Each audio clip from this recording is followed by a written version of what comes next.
Paano kung pakiramdam mo may nakamasid sa'yo? When you notice someone watching from a distance, o may mga tao talagang wala na sa buhay mo, pero somehow, parang hindi pa rin completely gone. Hindi mo sila kinakausap, hindi mo naman sila kinahanap, hindi mo naman iniintindi kung anong pinaggagawa nila. Pero minsan, mapapansin mo na lang na parang may mga matang nakatingin pa rin sa'yo. At mapapaisip ka, bakit? Curious lang ba? O may hinahanap ba? May gustong malaman? O nagkataon lang? The truth is, hindi natin palaging malalaman. Hi everyone! Ako ulit po si Ursa and welcome back sa The Ursa Diaries. Today, pag-usapan natin yung bagay na baka marami sa atin ay naka-experience na. Yung pakiramdam na may taong tahimik na sumusubaybay sa buhay mo. Hindi mo naman inimbitahan, hindi mo rin hiningi, pero napapansin mo. Pero bago tayo gumawa ng conclusion, let's be fair. Hindi kasi lahat ng view ay stalking. Hindi lahat ng pagtingin ay obsession. Hindi lahat ng curiosity ay may malalim na dahilan. Minsan curious lang ang isang tao. And that's okay. Kaya hindi rin ako basta-basta magsasabi na, "Uy, ini-stalk ako." Dahil lang may isang taong tumingin ng post ko. Pero, ang tanong, paano kung hindi lang isang beses? Paano kung paulit-ulit? Paano kung may mga bagay kang napapansin na hindi mo naman hinahanap? Eventually, mapapaisip ka rin, di ba? Okay, coincidence pa rin ba? And I'm saying this because may sarili akong experience tungkol dito. May mga pagkakataon na may napapansin ako online. At hindi naman talaga hinahanap kung sino tumingin sa akin. Hindi rin ako yung tipong araw-araw chine-check kung sino yung viewers ko. Pero kapag may iisang pattern na paulit-ulit mong mapapansin, syempre, mapapaisip ka. And yes, may screenshots ako. Pero hindi ko pinapakita kung sino yon at hindi ko ipapakita. Hindi ito tungkol sa pag-expose ng isang tao. Hindi rin ito tungkol sa pamamahiya.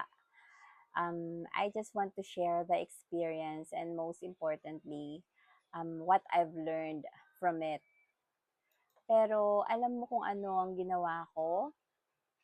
Wala.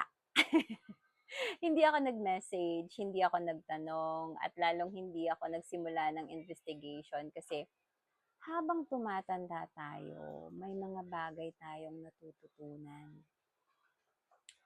Hindi lahat ng bagay kailangan nating malaman. Hindi lahat ng behavior ng ibang tao kailangan nating intindihin. At hindi lahat ng taong nakatingin sa atin ay deserve ng space sa isip natin. Maybe curious sila, maybe may gusto silang malaman, maybe may comparison, maybe may reason, or maybe wala. I don't know, and honestly, hindi ko na kailangan malaman. Napansin ko rin sometimes, people become more curious about your life when pag wala na silang access sa buhay mo, kapag hindi ka na nila nakakausap, kapag hindi na nila alam ano ang mga pinaggagawa mo, kapag hindi na sila updated sa buhay mo, gaya ng kinasanayan, naturally, curiosity can happen. Pero kung curious man sila, that's not my responsibility anymore. And here's something I really want to say. Kung napansin mo may taong palaging tumitingin sa'yo, don't start watching them back. Huwag mong gawing trabaho pag-check kung sino yung nag-check sa'yo. Huwag mong araw-arawin isipin kung bakit. Huwag mong hayaang maging obsession mo yung curiosity ng ibang tao. Because the moment you start spending your energy trying to understand why they're watching, you've already given them space in your head. And let me make something very clear. Hindi ako nakikipag-compete. Hindi ako nagpo-post para may pagselosan. Hindi ako nagpo-post para may patunayan. Hindi ako nag-aayos para may ma-impress. I'm not trying to show anyone that I'm doing better. Kung um, kung may curious, okay. Basta ako, I'm simply living my life. Diba? Kung may nakakakita, okay. Kung may nag-observe, okay. But but I'm not living for their attention. Of course, may difference between someone simply viewing your public content and someone actually crossing your boundaries. Kung may unwanted messages, unwanted um, threats, or yung mga fakes account, or anything that genuinely makes you feel unsafe, that's different. Pwede mo silang i-block. You can restrict them.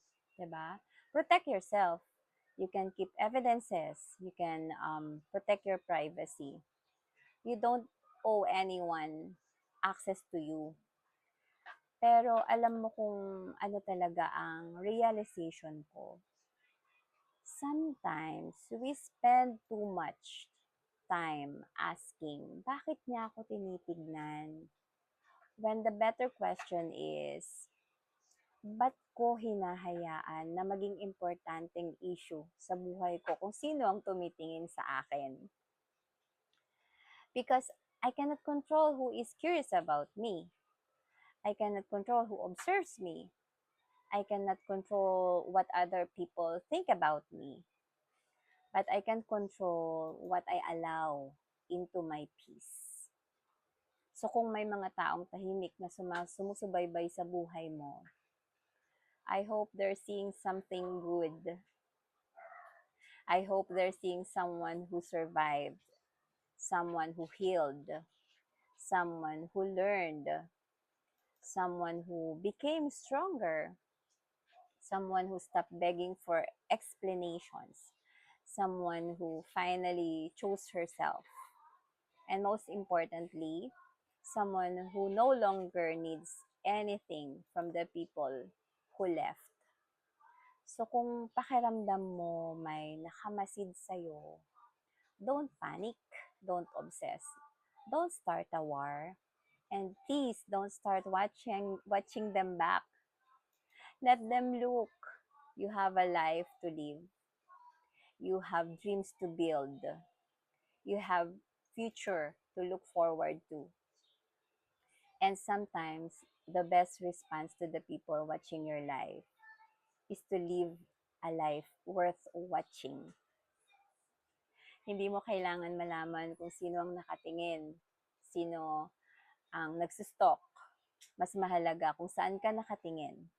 Sa nakaraan ba o sa buhay na ginagawa mo ngayon?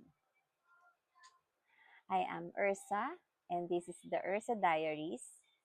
See you again sa susunod nating diary entry. Tandaan, every ending is the beginning of a new chapter. Bye!